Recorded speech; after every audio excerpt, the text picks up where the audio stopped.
चलिए भाई शुरू करते हैं।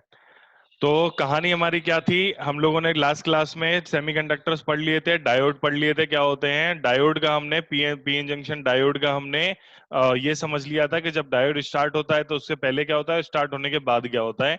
तो ये कुछ चीजें हमने पढ़ ली थी। तो यहाँ पर बायसिंग आती है। बायसिंग का सीधा सा मतलब है कनेक्टिंग अ बैटरी। जब भी आप किसी अपने पीएन जंक्शन सेमीकंडक्टर पे बैटरी कनेक्ट कर देते हो तो फिर उसको हम बायसिंग कहने लगते हैं। अब आप बैटरी दो तरीके से कनेक्ट कर सकते हो, एक होती है फॉरवर्ड बायसिंग, एक होती है रिवर्स बायसिंग।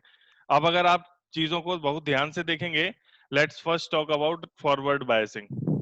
तो जो फॉरवर्ड बायसिंग को है, अगर आप थोड़ा सा इसको फॉरवर्ड बायसिंग को ध्यान से देखेंगे तो इस फॉरवर्ड बायसिंग में आपको क्या दिखाई दे रहा होगा कि आपका जो पॉजिटिव टर्मिनल ऑफ बैटरी है वो जुड़ा है हमारे पी टाइप ऑफ सेमीकंडक्टर से। जो पॉजिटिव टर्मिनल हमारे बैटरी का है वो किधर से जुड़ा है, पी टाइप सेमीकंडक्टर से। और जो नेगेटिव टर्मिनल हमारे बैटरी का है वो किससे जुड़ा हुआ है, हमारे एन टाइप सेमीकंडक्टर से।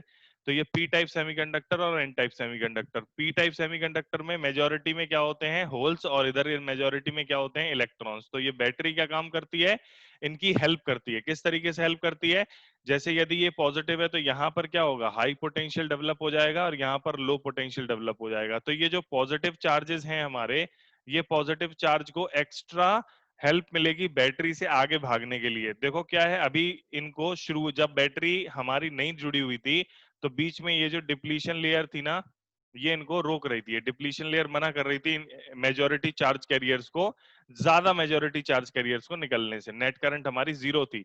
लेकिन अभी क्या होगा, जो हमारी डिफ्यूजन करंट पे कम हो चुकी थी, अब वो डिफ्यूजन करंट हमारी बढ़ जाएगी। और डिफ्यूजन करंट बढ़ जाएगी, इसको हम लोग कहते हैं फॉरवर्ड बायसिंग। डिफ्यूजन करंट जब हमारी बढ़ जाती है तब उसको हम लोग कहते हैं फॉरवर्ड बायसिंग। फॉरवर्ड बायसिंग में आपकी जो वोल्टेज और करंट का यदि आप ग्राफ बनाओगे, वोल्टेज और करंट का आप ग्राफ बनाओगे फॉरवर्ड बायसिंग में, तो वो कुछ हमारा इस प्रकार का ग्राफ दिखाई देगा, जैसे यहाँ पर बनाया गया है।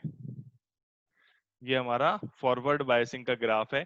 इस फॉरवर्ड बायसिंग के ग्राफ में आप अगर ध्यान से देख रहे होंगे तो आपको ये समझ में आ रहा होगा कि जैसे जैसे आपने फॉरवर्ड डायरेक्शन में वोल्टेज को बढ़ाया है, ये जैसे जैसे आपने फॉरवर्ड डायरेक्शन में वोल्टेज को बढ़ाया है, वैसे वैसे फॉरवर्ड डायरेक्शन में आपकी करंट भी इंक्रीज कर रही है। करंट लेकिन जो है वो मिली एम्पियर्स में इंक्रीज करती है। वोल्टेज आप वोल्ट वोल्ट में डालते हो तो करंट आपकी मिली एम्पियर में इंक्रीज करती है। और जैसे कि आप लोगों ने ओम्स लॉ में पढ़ा होगा, Ohm's law is not a universal law. तो आपसे पूछा जाता है कि कहाँ कहाँ ओम्स लॉ काम नहीं करता है। तो एक ये जगह है जहां पर हमारा ओम्स लॉ काम नहीं करता है। वी और आई का ग्राफ एक स्ट्रेट लाइन यहाँ पर नहीं होता है।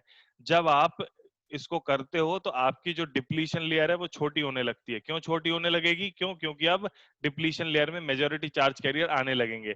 कोई कहे यार पहले क्यों नहीं आ रहे थे, वो पहले आने की कोशिश कर तो रहे थे लेकिन पोटेंशियल बैरियर की वजह से नहीं आ पा रहे थे। तो अब क्या हो गया, अब ये हो गया कि यहाँ पर हमने बैटरी से पोटेंशियल जो इनका पीएन जंक्शन का बीच में जो पोटेंशियल बैरियर बन रहा है डिप्लीशन रीजन में, ये रीजन हमारा डिप्लीशन रीजन है। ठीक है, जो बीच वाला रीजन है हमारा, ये वाला रीजन डिप्लीशन रीजन है। तो डिप्लीशन रीजन में क्या हो रहा था, पोटेंशियल बैरियर था, जो पोटेंशियल बैरियर हमारा इनको रोक रहा था। तो ये जब एक्स्ट्रा पोटेंशियल पोटेंशियल देंगे तो वो पोटेंशियल बैरियर छोटा होने लगेगा, यानी कि हमारे जो चार्जेस हैं मेजॉरिटी वाले, पी में होल और एन में इलेक्ट्रॉन, वो भागने लगेंगे। ये हमारा काम यहाँ पर हो जाएगा। पूछ लो किसी को इसमें कुछ पूछना है तो। डिप्लीशन लेयर यहाँ पर हमारी छोटी होगी, ये बात है। अभी मैं लिख भी दूंगा, पहले पूछ लो अगर किसी को कुछ पूछना है तो। पूछ ले बच्चा लोग, किसी को कुछ भी पूछना है कोई दिक्कत नहीं, पूछ लीजिए। डिप्लीशन रीजन यहाँ पर छोटा होएगा, करंट यहाँ पर बढ़ेगी। तो एक जगह यहाँ पर एक जो छोटा सा आपको पॉइंट, अगर स्पेसिफिक पॉइंट बता देते हैं, नी पॉइंट किसको कहते हैं, नी वोल्टेज। नी वोल्टेज वो वोल्टेज होता है जहां पर डिप्लीशन रीजन काफी छोटी हो जाती है और फिर हमारा अल्टीमेटली तेज हो जाती है। ये डिप्लीशन रीजन, यहाँ पर क्या तेज हो जाती है, करंट। कौन सी करंट तेज हो जाती है, डिफ्यूजन करंट। ये मेजोरिटी चार्ज कैरियर के कारण जो करंट होती है वो हमारी डिफ्यूजन करंट होती है। और ड्रिफ्ट करंट माइनॉरिटी के कारण होती है। तो माइनॉरिटी की तो कम रहती है, ये पहले से ही माइनॉरिटी की वजह से करंट है, तो वो तो ऑलरेडी कम थी, तो वो कम है। लेकिन डिफ्यूजन करंट जो हमारी है वो हमारी डिफ्यूजन करंट और ज्यादा बढ़ने लगती है। डिफ्यूजन करंट पहले क्या था, डिफ्यूजन और ड्रिफ्ट बराबर बराबर थे, तो नेट जीरो आ रहा था हमारा। लेकिन अभी डिफ्यूजन बढ़ गया यानी कि मेजोरिटी चार्ज कैरियर्स के कारण जो करंट है वो बढ़ गई, तो आपकी नेट करंट फॉरवर्ड डायरेक्शन में आ गई, आगे की तरफ, यानी कि आ गई आपकी करंट। पूछ लो कोई समस्या, पूछ लो भाई। चलो यहां पर आते हैं हम, ये कौन सा सर हाँ बेटा।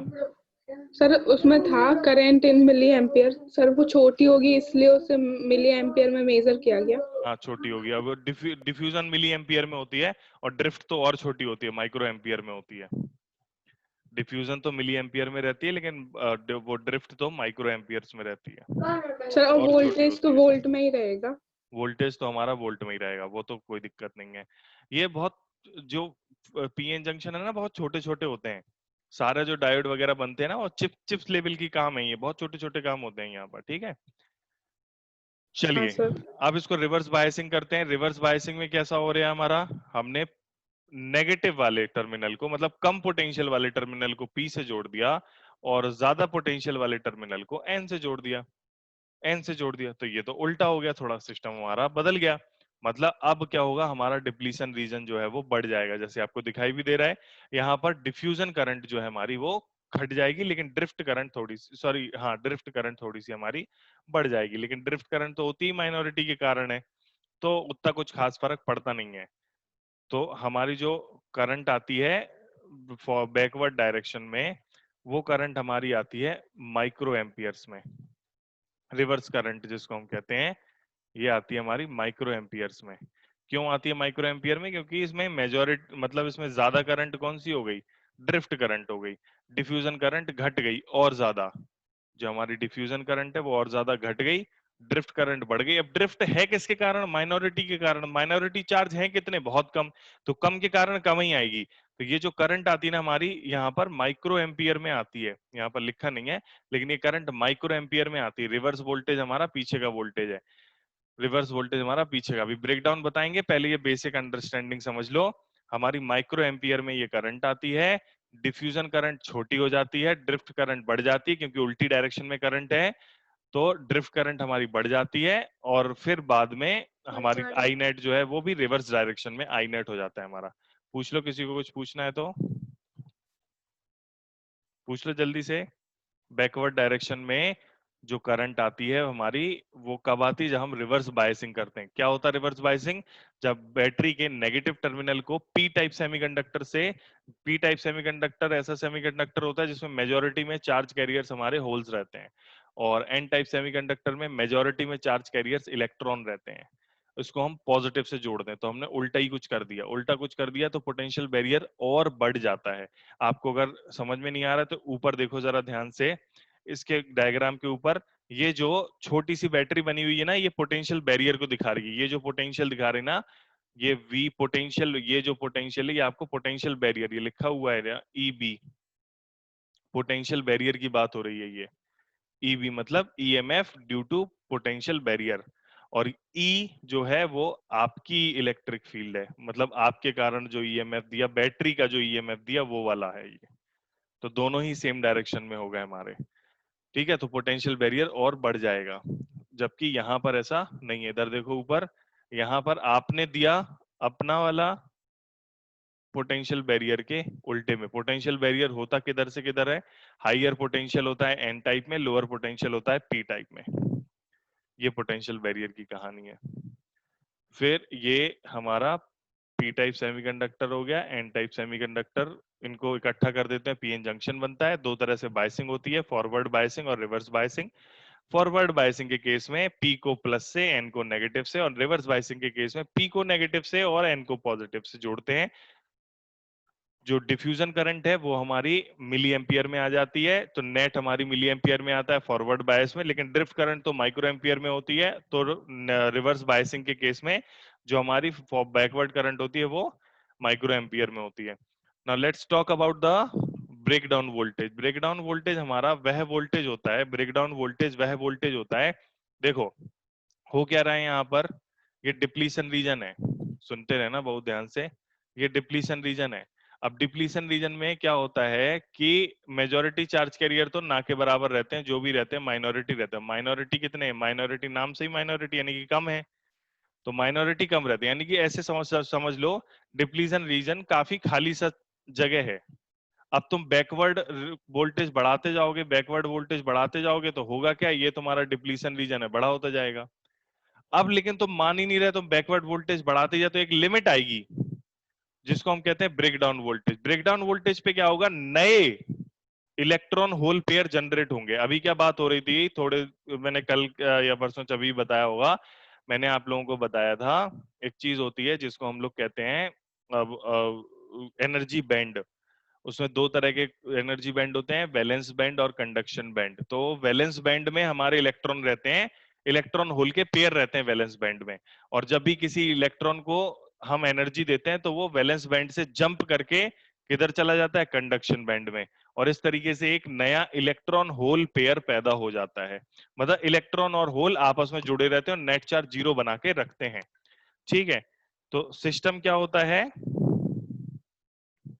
सिस्टम क्या होता है हमारा, इलेक्ट्रॉन होल पेयर नए बनने लगते हैं। ब्रेकडाउन वोल्टेज के केस में there are new electron hole pairs are generated.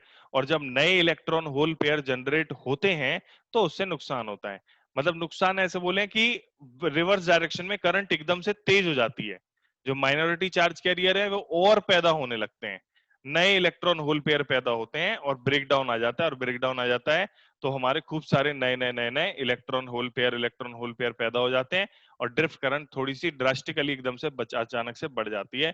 तो वैसा वोल्टेज रिवर्स, ऐसा रिवर्स वोल्टेज जिसमें नए इलेक्ट्रॉन होल पेयर पैदा हो जाते हैं इन डिप्लीशन रीजन, उसको हम लोग कहते हैं ब्रेकडाउन वोल्टेज।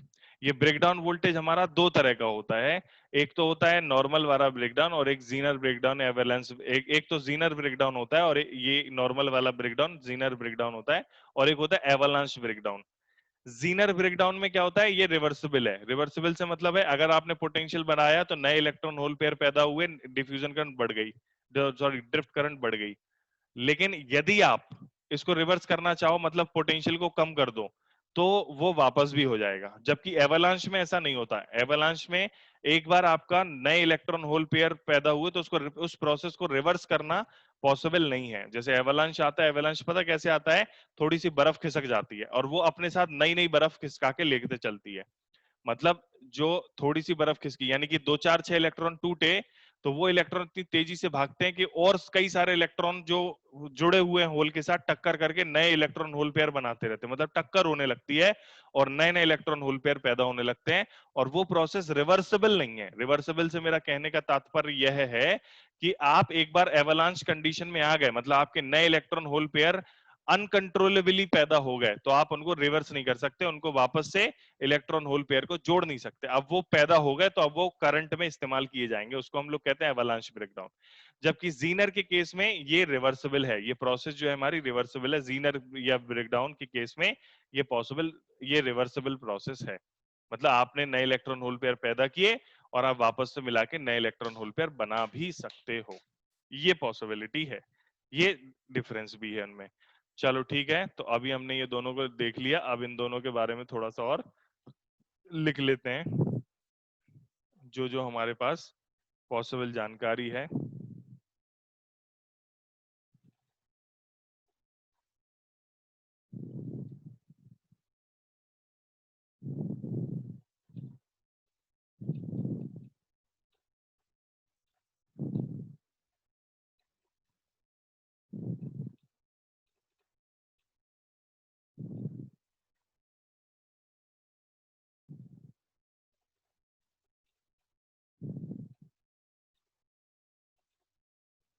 कुछ तो गड़बड़ है दया, पूरा क्यों नहीं आ रहा।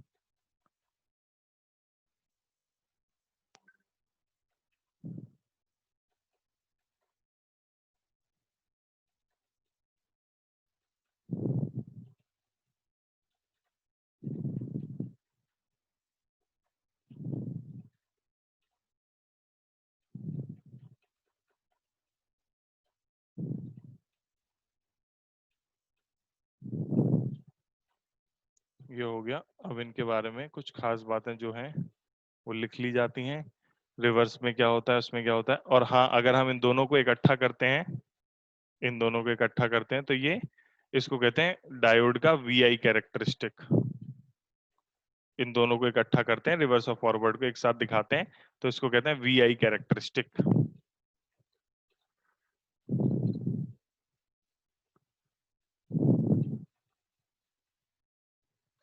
वीआई कैरेक्टरिस्टिक, ठीक है।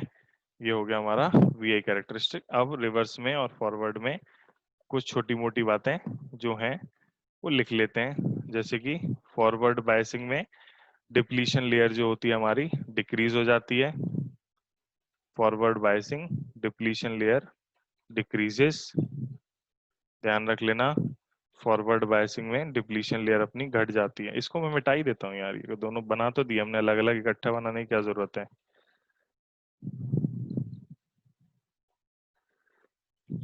एक मिनट।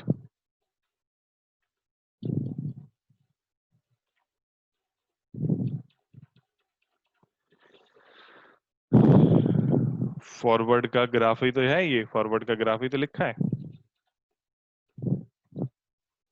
फॉरवर्ड के ग्राफ में इसको, फॉरवर्ड का जो वीआई कैरेक्टरिस्टिक होता है उसमें आप वोल्टेज बढ़ाते हो तो बढ़ती है करंट। और नी वोल्टेज एक ऐसा वोल्टेज होता है जिसके बाद डिप्लीशन लेयर इसमें इतनी छोटी हो जाती है कि फिर वो क्या कहते हैं वापस, मतलब वो तेजी से बढ़ने लगता है। डिफ्यूजन करंट जो है वो थोड़ी सी, इसकी बढ़ने का जो प्रोसेस है वो थोड़ा सा स्पीड अप हो जाता है, ठीक है। फॉरवर्ड बायसिंग में जो रेजिस्टेंस ऑफर्ड है हमारा 10 ओम से 25 ओम के बीच रहता है। ये तो चलो फिक्स बात नहीं है, मटेरियल बदलने पे बदल भी जाता है। तो यहाँ पर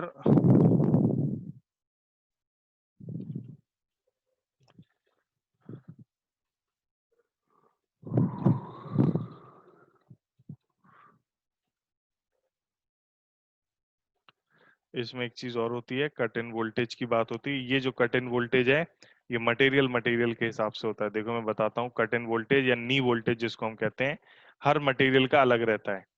इसमें डिप्लीशन लेयर को पार करना होता है, मतलब ये डिप्लीशन लेयर का वोल्टेज है, ऐसे समझ सकते हो, ये डिप्लीशन लेयर का है।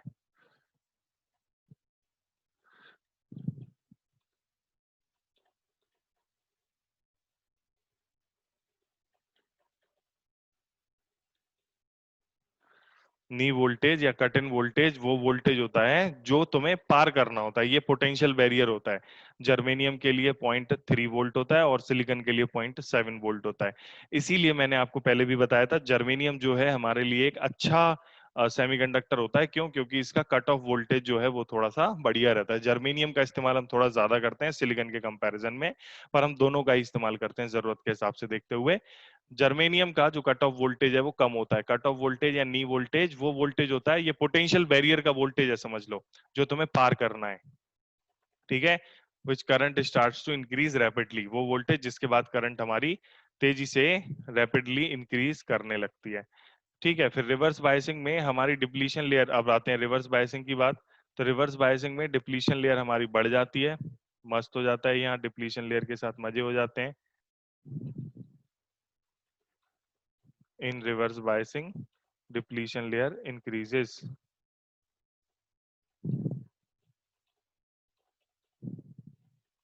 बीच में लाइन बना दें।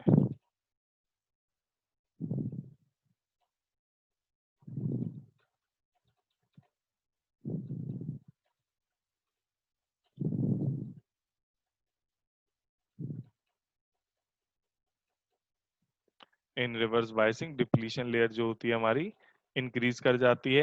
रिवर्स बायसिंग में रेजिस्टेंस थोड़ा सा ज्यादा ऑफर किया जाता है। अभी पहले हमने बताया 25 से 50, तो मटेरियल के हिसाब से रहता है, लेकिन रेजिस्टेंस ज्यादा ऑफर होता है तभी हमारी करंट बढ़ नहीं पाती। कौन सी करंट? डिफ्यूजन करंट की बात हो रही है हमें। Potential barrier, reverse bias supports the potential barrier and no current flows through junction due to the diffusion of majority charge carrier। ये जो बात मैं बता रहा था, मेजोरिटी के कारण करंट हमारी फ्लो नहीं हो पाती है, माइनॉरिटी के कारण करंट फ्लो होती है। जो हमारी करंट फ्लो होती है वो माइनॉरिटी के कारण होती है, ध्यान रखिएगा।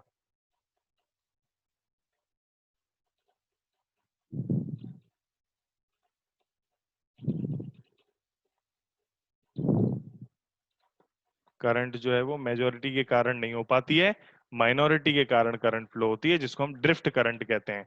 बहुत ही स्मॉल रिवर्स करंट फ्लो होती है exist circuit due to drifting of minority carriers across the junction. Break down voltage की बात आती है तो वहां पर जो ब्रेक डाउन वोल्टेज था उसमें डिप्लीशन लेयर घट जाती थी, यहाँ पर बहुत ही ज्यादा हमारे जनरेट होने लगते हैं। तो ये ब्रेक डाउन रिवर्स वाला पोटेंशियल की बात हो रही है यहाँ पर, वो रिवर्स पोटेंशियल जिस पर रैपिडली रिवर्स में करंट हमारी बढ़ जाती है, यहाँ पर नए इलेक्ट्रॉन होल पेयर पैदा होते हैं। मैं लिख रहा हूं,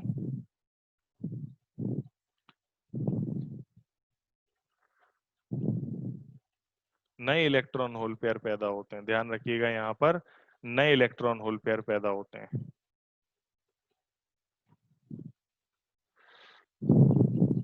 reverse voltage at which breaks down semiconductor occurs. Break down semiconductor का मीनिंग हो गया new electron and hole pairs, P A I R S, pairs are generated in depletion layer।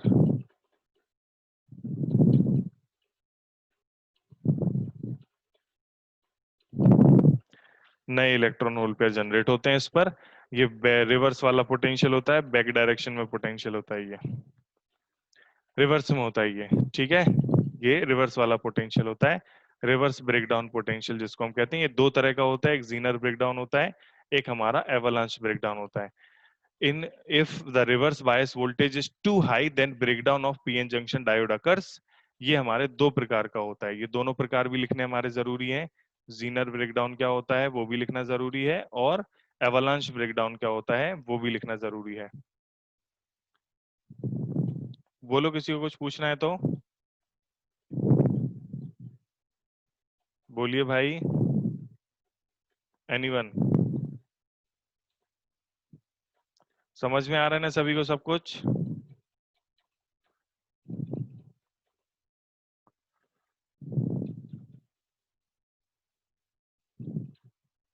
Zener breakdown,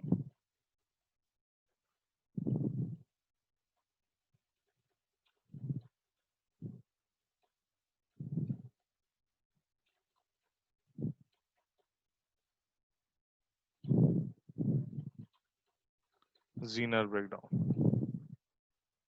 तो जीनर ब्रेकडाउन क्या होता है, जब reverse bias current, और ये रिवर्सिबल भी होता है, मतलब मैं लिखता हूं फिर इसको पढ़ते हैं अपन।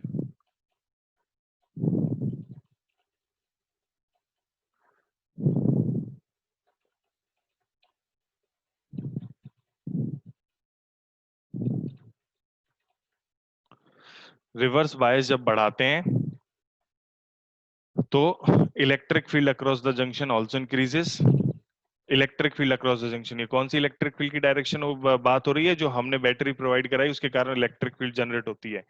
वो पोटेंशियल डिफरेंस कहीं भी जनरेट करो वो इलेक्ट्रिक फील्ड आई जाती है। जैसे वायर में भी, सादा वायर बल्ब चलाने वाला वायर भी होता है ना, उसमें भी आई जाती है। At some stage electric field becomes इतनी ज्यादा हो जाती है कि covalent bond creating electron hole pairs, ये बहुत ध्यान से समझने वाली बात है। तो फील्ड बिकम सो हाई, मतलब उनको इतनी एनर्जी मिल जाती है जिससे कि कोवेलेंट बॉन्ड किसके बीच के, इलेक्ट्रॉन और होल पेयर के टूट जाते हैं और वो एक नए इलेक्ट्रॉन होल पेयर बन जाते हैं। और ये ज्यादा बड़े करंट के फ्लो को वो करता है, क्या कहते हैं, एनकरेज करता है। इसको हम जीनर ब्रेकडाउन कहते हैं, ठीक है। अब एवलांच की बात आती है कि एवलांच ब्रेकडाउन क्या होता है, देखिएगा जरा ध्यान से। जीनर ब्रेकडाउन और एवलांच ब्रेकडाउन दोनों में आपको अंतर भी समझ में आ जाएगा। लिखता हूं मैं,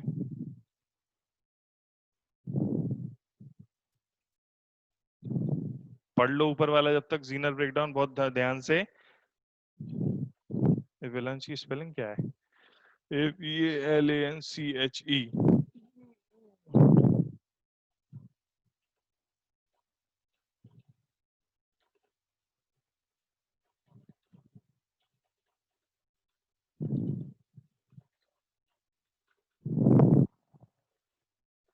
avalanche breakdown, Zener breakdown, avalanche breakdown.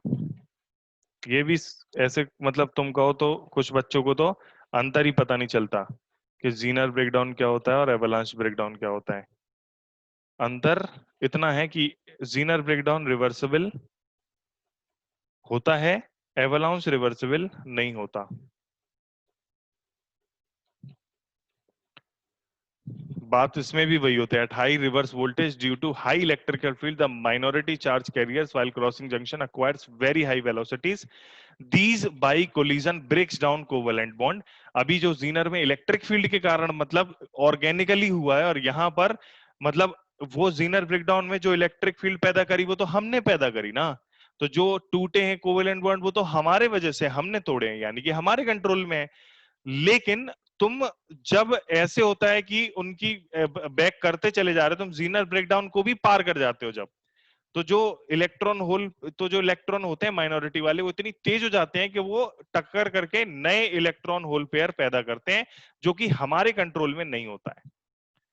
तो this collision breaks down covalent bond generating more carrier, chain reaction is established.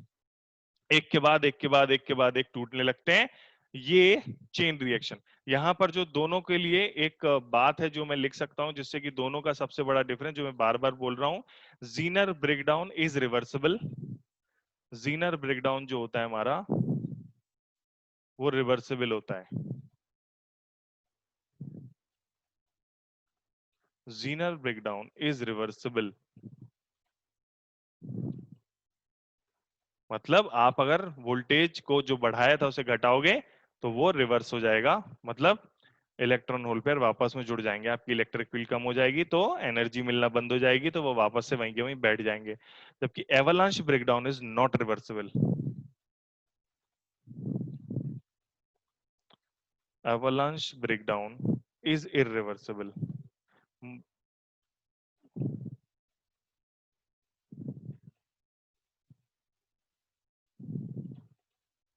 तो ये हमारे इलेक्ट्रॉन होल पेयर पैदा हो गए यहां पर, ये बात हो गई। और थोड़ी सी और जगह पैदा कर, थोड़ी सी जगह और, फॉरवर्ड बायस में, अगर फॉरवर्ड बायस में हमारा ये लगा हुआ है तो ये करंट को फ्लो करने देता है।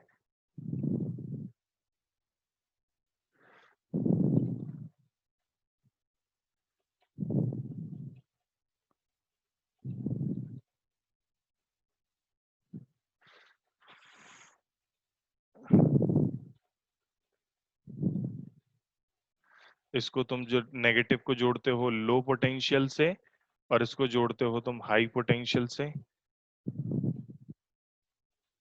इसमें उल्टा करते हो। इसको तुम जोड़ते हो हाई पोटेंशियल से एन टाइप को, और इसको जोड़ते हो लो पोटेंशियल से। तो इस केस में हमारी फॉरवर्ड बायस के केस में, इन फॉरवर्ड बायस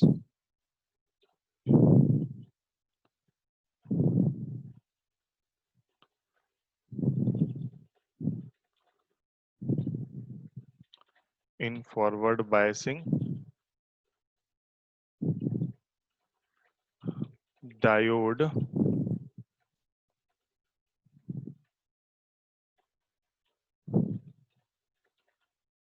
डायोड में से करंट फ्लो होती है, तो ये एक्ट करता है as straight conducting wire.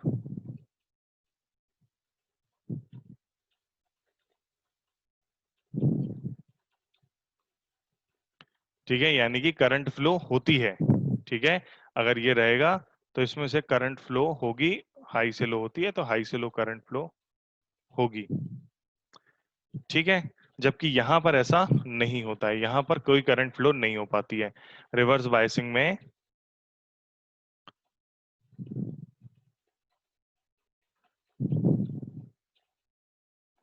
In reverse biasing P N junction diode acts as off switch which stops current। ये करंट के फ्लो को बंद कर देता है, ये ऑफ स्विच की तरह काम करता है और करंट के फ्लो को ये बंद कर देता है। ये कौन? रिवर्स वाला। रिवर्स बायसिंग में करंट के फ्लो को ऑफ कर दिया जाता है। ठीक है, जीनर ब्रेकडाउन हो गया हमारा, एवलांच ब्रेकडाउन हो गया। अब जैसे जीनर, जैसे हमारे पास कुछ स्पेशल पर्पस के लिए डायोड बनाए जाते हैं, जैसे कि जेनर डायोड हो गया, लाइट एमिटिंग डायोड एलईडी हो गए, फोटो डायोड हो गए, सोलर सेल हो गई। ठीक है, तो हम थोड़ा सा स्पेशल पर्पस डायोड में बाकी एलईडी हो गया, फोटो डायोड हो गया और सोलर सेल हो गया, ये तीनों चीजें आप लोग खुद से कर लेना। मैं आपको जीनर डायोड बता देता हूँ और इसका कोई क्वेश्चन आएगा तो वो भी मैं आपको दिखाऊंगा। ठीक है, जीनर डायोड की बात करते हैं हम लोग। स्पेशल पर्पस डायोड में हम लोग जीनर डायोड केवल पढ़ रहे हैं, बाकी एलईडी वगैरह का मैं आपको आइडिया दे दूंगा, बाकी तो कर ही लेंगे, आइडिया दे दूंगा थोड़ा सा। जीनर डायोड, इसके क्वेश्चन आते हैं अपने को। ठीक है, नीट वगैरह में जीनर डायोड के क्वेश्चन आते हैं, बड़ा सिंपल सिस्टम है। Zener diode off course Zener voltage पे काम करता है। ये हाईली डोप्ड, मतलब इसमें जो अशुद्धियां होती हैं वो बहुत ज्यादा मिलाई जाती हैं। ये हाईली डोप्ड चार वो होते हैं, पीएन जंक्शन डायोड होता है, जिसमें बहुत सारी डोपिंग करी हुई होती है, यानी कि बहुत सारे चार्ज कैरियर्स होते हैं पर यूनिट वॉल्यूम में। जो चार्ज कैरियर्स की संख्या होती है वो काफी अधिक होती है जीनर डायोड के केस में। और ये किस वोल्टेज पर काम करता है? ये वोल्टेज जीनर वोल्टेज पर काम करता है, जो ब्रेकडाउन वोल्टेज है। इसका मतलब इस जीनर वोल्टेज में होता क्या है कि आपका वोल्टेज वही रहता है और करंट तेजी से बढ़ जाती है ड्रास्टिकली। तो ये क्या काम करता है? वोल्टेज रेगुलेटर का काम करता है। It acts as a voltage regulator. It acts as voltage regulator. इसका जो सिंबल है ये पैरेलल में जोड़ा जाता है विद आर लोड। लोड के साथ पैरेलल में जोड़ा जाता है। It is connected in parallel with load. जिसको करंट देनी है, जिसमें तुम चाहते हो कि उसमें वोल्टेज ज्यादा ना बढ़े, तो उसके साथ इसको पैरेलल में जोड़ा जाता है। और लोड में जो पोटेंशियल रहता है पैरेलल में जुड़ा रहेगा तो इसी के बराबर रहेगा, तो वो रहता है। अब देखिएगा, इसका डायग्राम बनाते हैं, फिर आप इसको समझने की कोशिश करिएगा।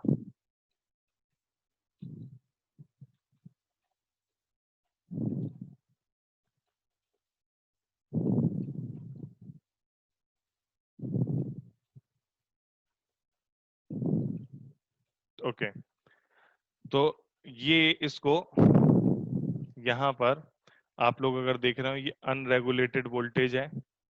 ठीक है, ये जीना डायोड है, ये तो तुम देख ही रहे हो, ये जीना डायोड का सिंबल है। ये डायोड ही रहता है, बस उसमें जो वो रहता है ना, एन टाइप की सीधी लाइन ना होकर के वो हल्का सा उसे टेढ़ा कर देते हैं ऊपर नीचे से, तो ये ऐसे रहता है। अब इसको हम कैसे जोड़ते हैं लोड के साथ? अपने पैरेलल में लोड जोड़ते हैं। ये अनरेगुलेटेड वोल्टेज, इसका मतलब कम या ज्यादा होता रहता है। ये वोल्टेज हमारा कम या ज्यादा होता है। मान लिया इसको हम वी, अनरेगुलेटेड वोल्टेज को हम वी लिख लेते हैं केवल। ये हमारा अनरेगुलेटेड वोल्टेज है, इसको अपन लोग वी लिख लेते हैं। और ये रेगुलेटेड लिख ले, मतलब इसको वी इन लिख लेते हैं, वी इनपुट। और ये वोल्टेज जो रेगुलेटेड है, जो लोड को मिल रहा है, लोड को हमारे वोल्टेज जो है बच्चा लोग, वो रेगुलेटेड वोल्टेज मिल रहा है। ध्यान रखिएगा, हमारे लोड को जो वोल्टेज आ रहा है वो रेगुलेटेड आ रहा है, रेगुलेटेड वोल्टेज मिल रहा है लोड को। ये सबसे इंपॉर्टेंट बात है यहाँ पर। ये पैरेलल में जुड़ते हैं, तो पैरेलल में जोड़ दिया हमने। अब होता क्या है, करंट आती है, मान लिया for an example current I, यहां से करंट आई, मान लो ये आई नेट करंट है, ये हमारा सर्किट का रेजिस्टेंस है, इसमें करंट आई गई। अब यहां से करंट दो जगह बटेगी, एक तो आई लोड में बटेगी और एक करंट बटेगी आई जीनर में। ठीक है, तो हमारी जो आई नेट होगी जंक्शन पे दो जगह में बढ़ जाएगी, तो वो आई जेनर डायोड में चली जाएगी और आई एल में चली जाएगी। अब सिस्टम कुछ इस प्रकार से होता है कि अगर तुमने वोल्टेज बढ़ाया तो आई नेट बढ़ेगा। अगर तुमने वोल्टेज बढ़ाया तो टोटल करंट जो तुमने दी है वो बढ़ेगी, तो जीनर डायोड में करंट बढ़ जाएगी। लेकिन इसमें जो लोड में करंट है वो नहीं बदलेगी, यानी कि लोड में जो अनरेगुलेटेड वोल्टेज हमारा जा रहा है लोड में, वो अनरेगुलेटेड वोल्टेज हमारा कितना है? V बराबर आई आर।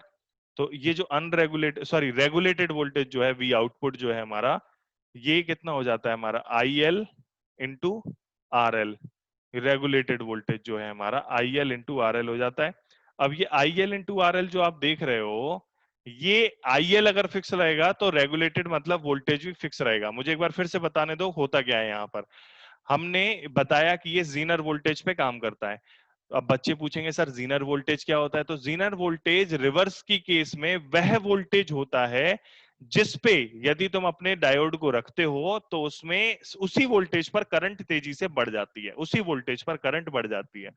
तो आप इसको रिवर्स में लगाते हो तो पहले तो आपने इसको रिवर्स में लगा दिया, मतलब हाई को जोड़ दिया, उससे हाई पोटेंशियल को नेगेटिव से जोड़ दिया और लो पोटेंशियल को पॉजिटिव से जोड़ दिया। इसमें हाई और लो दिख नहीं रहा है, मैं तुम्हें बता देता हूं।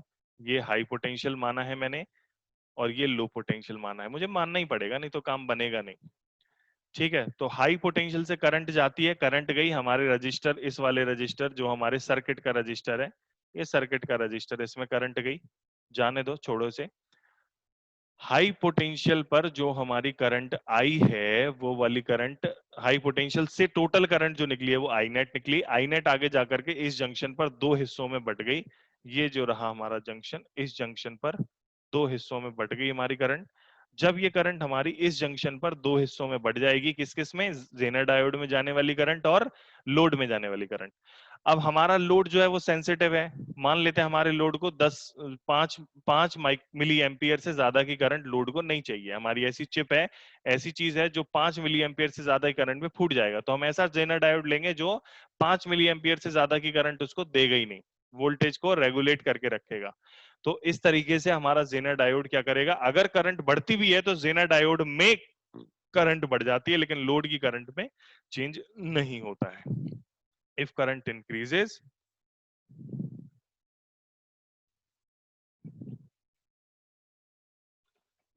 इसको नीचे लिख लेते हैं,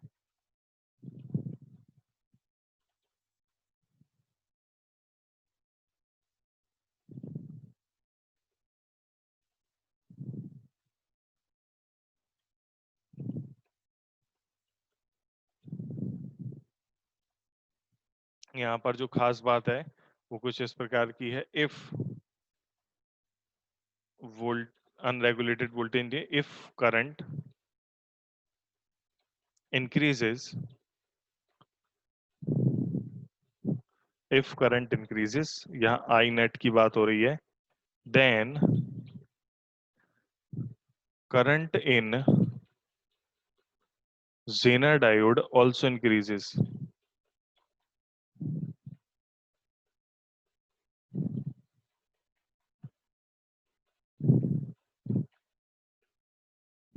Keeping load current constant या फिर keeping voltage constant.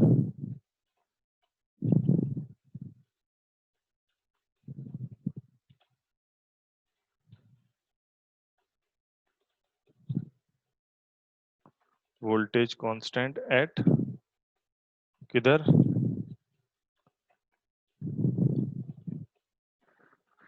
if current increases then current in Zener diode also increases keeping voltage constant. Zener voltage की बात कर रहे हैं across the across load resistance.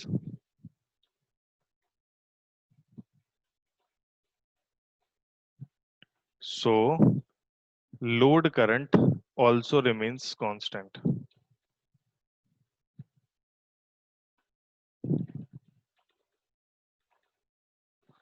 मुझे ऐसे लगता है अगर आपको समझ में नहीं आया तो आपको पूछ लेना चाहिए, पूछिए भाई, पूछिए पूछिए सर पूछिए। जीनर वोल्टेज एक बार बता दीजिए फिर से। जीनर वोल्टेज एक बार फिर बता देते हैं, ऊपर गए हम, जीनर वोल्टेज ये रिवर्स वोल्टेज होता है।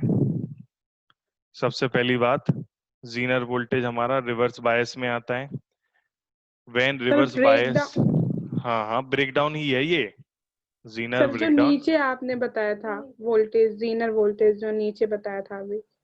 इधर हाँ सर। डायग्राम में देखते हैं, डायग्राम में क्या दिखाई दे रहा होगा आपको कि हमारा जो ये जीनर डायोड है, ये जीना डायोड रिवर्स में लगा है। सबसे पहली बात तो ये समझ में आ गई, यहाँ पर हाई पोटेंशियल होगा, इसमें लो पोटेंशियल इधर होगा, लिख लेते हैं, इधर लो पोटेंशियल होगा और इधर हाई पोटेंशियल होगा।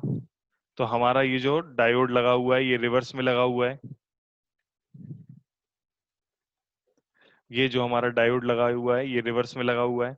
अब हमें एक बात पक्की पता है कि रिवर्स में अगर आप इसको किस वोल्टेज पर काम कराओ, जीनर वोल्टेज पर, यानी कि किसके किसके बीच का वोल्टेज जीनर वोल्टेज के बराबर है।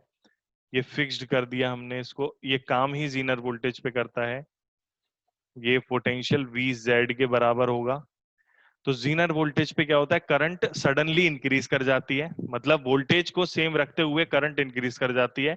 अब तुम कहोगे सर ये कैसे पता चला आपको, ये हमें इस डायग्राम से पता चला। ये रिवर्स वाला डायग्राम, अगर आप इस रिवर्स वाले डायग्राम को देखो, इस रिवर्स वाले डायग्राम में आपको ये जो रिवर ब्रेकडाउन वोल्टेज है ना, ये हमारा जीनर वोल्टेज है। आप देख रहे हो ना, वोल्टेज नहीं बदला लेकिन करंट तेजी से बढ़ रही है, मतलब ऑलमोस्ट करंट उस सेम वोल्टेज पर बढ़ रही है। बोलो हाँ या ना, बोलो भाई। जीनर वोल्टेज के केस में करंट तेजी से बढ़ जाती है, मतलब बहुत ज्यादा वोल्टेज में चेंज नहीं हुआ लेकिन करंट एकदम से बढ़ गई। तो हमारे जीनर ब्रेकडाउन जीनर वोल्टेज के साथ यही होता है कि जब करंट हमारी बढ़ानी होती है,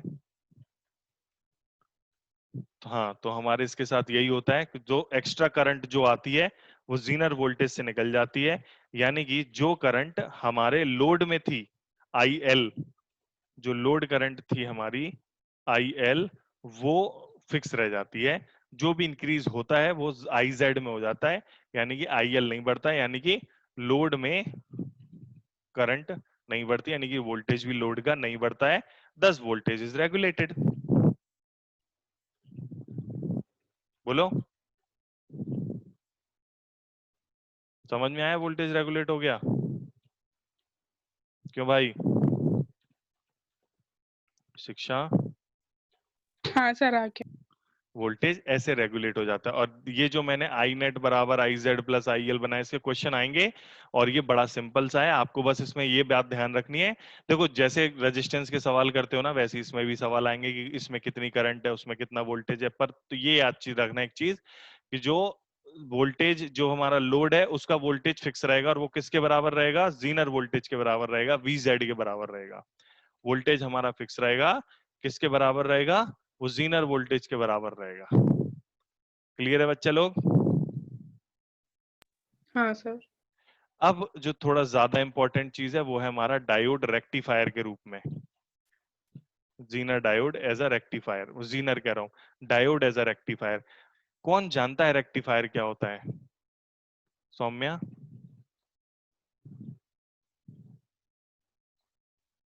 सौम्या। हाँ सर बता रहे हैं।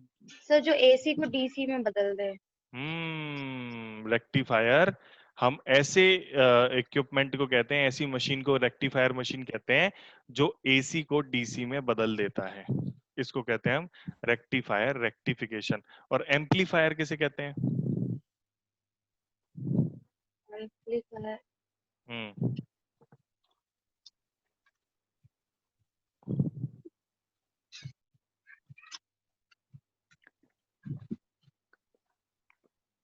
सर इसका नहीं पता। नाम से पता नहीं चल रहा, एम्पलीफाई करने वाला। वो गाना नहीं सुना तुमने, बूफर तू मेरी एम्पलीफायर? एम्पलीफायर नहीं जानती? बताओ साहब, एम्पलीफायर नहीं जानते, मोड़ी मोड़ा। कोई बताओ, रोहिणी तुम बता एम्पलीफायर क्या होता है? साउंड की फ्रिक्वेंसी को बढ़ा देता। क्या बढ़ाने का? एम्पलीट्यूड को बढ़ाना, हाँ।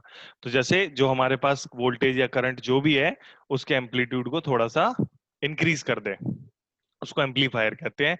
ये रेक्टिफायर होता है। रेक्टिफायर मतलब ऑल्टरनेटिंग करंट में क्या होता है, बदलते रहती है डायरेक्शन, तो डायरेक्शन को एक डायरेक्शन में करने को हम लोग एम्पली उसको वो कहते हैं, इस सिंगल एक डायरेक्शन में ले जाने को हम लोग वो कहते हैं, क्या कहते हैं उसको, रेक्टिफायर। अब रेक्टिफायर दो प्रकार के होते हैं, पहले लिख दें, इक्विपमेंट विच कन्वर्ट्स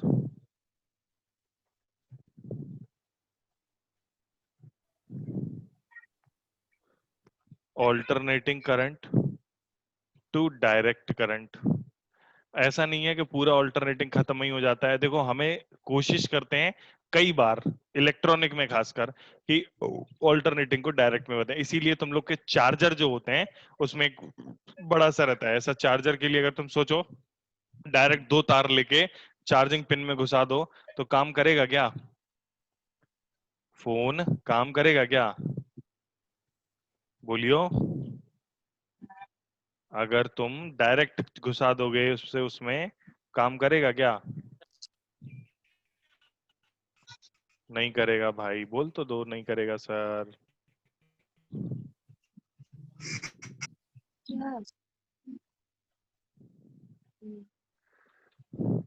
फोन खराब हो जाएगा। और सही बात है।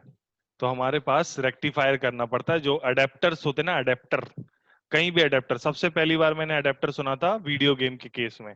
जब मैं भी छोटे थे, हम लोग मारियो खेलते थे, तो बड़ी मुश्किल से तो पिताजी वो वीडियो गेम दिलवाए थे। ठीक है। वो कौन सा नाम था उस वीडियो गेम का, पता नहीं क्या था। तो सब ऐसे मुश्किल से तो 1700-1800 रुपए का तो वीडियो गेम दिलवाया था, इतनी मुश्किल से। वो वीडियो गेम में क्या होता था, एक अडेप्टर आता था, मोटा सा भारी सा अडेप्टर। वो अडेप्टर से पावर लेनी होती थी, डायरेक्ट उसको जोड़ नहीं पाते थे। पहली बार मैंने अडेप्टर वहीं सुना। उसके पहले तो सब जगह टीवी थी मेरे घर में, एक रेडियो था, जो भी रेडियो भी उससे चलता था, इलेक्ट्रिक से। तो टीवी और रेडियो थे, तो वो दोनों ही चीजें हमारी बिना अडेप्टर के चलते हैं। तो वो काम ऐसे था। लेकिन फिर जो एडेप्टर की जरूरत इलेक्ट्रॉनिक चीजों में आती है। इलेक्ट्रॉनिक जैसे कि वीडियो गेम हो गया। वीडियो गेम एक इलेक्ट्रॉनिक चीज है। अगर जैसे गेम चल रहा हो, तुम वीडियो गेम में से चिप निकाल दो या डाल दो, तुम्हें करंट नहीं लगता। क्यों? क्योंकि वो इलेक्ट्रॉनिक है, यानी कि कम करंट होती है, एक बात, और डायरेक्ट करंट होती है, दूसरी बात। ठीक है। तो इक्विपमेंट, तो डायोड एज अ रेक्टिफायर, तो वो इक्विपमेंट जो एसी को डीसी में कन्वर्ट करते हैं। मोबाइल फोन में भी आप लोगों ने देखा होगा, बड़ा भारी भारी सा अडेप्टर आता था। सोनी के फोन में, नोकिया के फोन में शुरुआत में बड़ा भारी सा चार्जर होता था, तो वो भी अडेप्टर था। अभी जो आते हैं वो थोड़े हल्के से चार्जर आते हैं हमारे, लेकिन वो अभी भी बड़े होते हैं, उनके अंदर इक्विपमेंट लगे होते हैं, इस वजह से। तो दो तरह के रेक्टिफायर होते हैं हमारे पास, हाफ वेव रेक्टिफायर और दूसरा होता है full wave rectifier.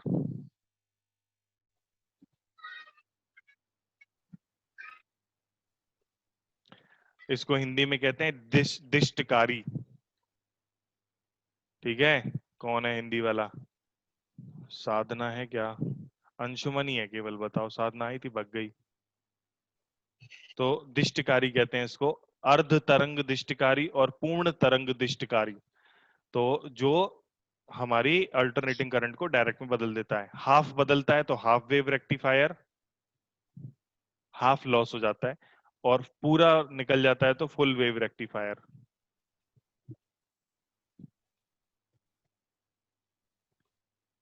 Half wave rectifier और फुल वेव रेक्टिफायर। ठीक है। हाफ वेव रेक्टिफायर कैसे काम करता है और फुल वेव रेक्टिफायर कैसे काम करता है, डायग्राम बनाते हैं तो चीजें आपको क्लियर होंगी। Half wave rectifier.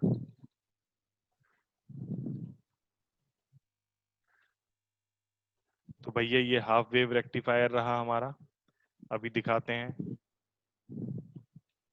और फुल वेव रेक्टिफायर ये रहा। एक मिनट, बस ला रहा हूं मैं।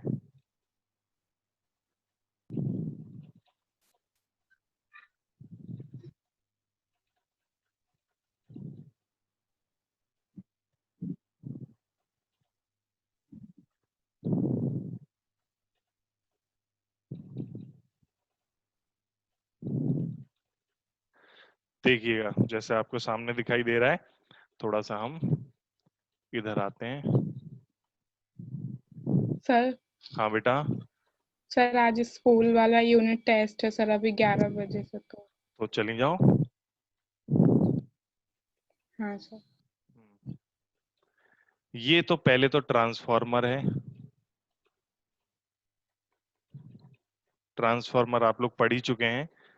ये ट्रांसफार्मर में दो कॉइल होती हैं जो सेम फेज में लपेटी हुई होती हैं, सेम कोर पे लपेटी हुई होती हैं। पहले तो ट्रांसफार्मर है, इसको छोड़ दो। अब जो लोड है हमारा, ये लोड है, ये लोड रजिस्टर है।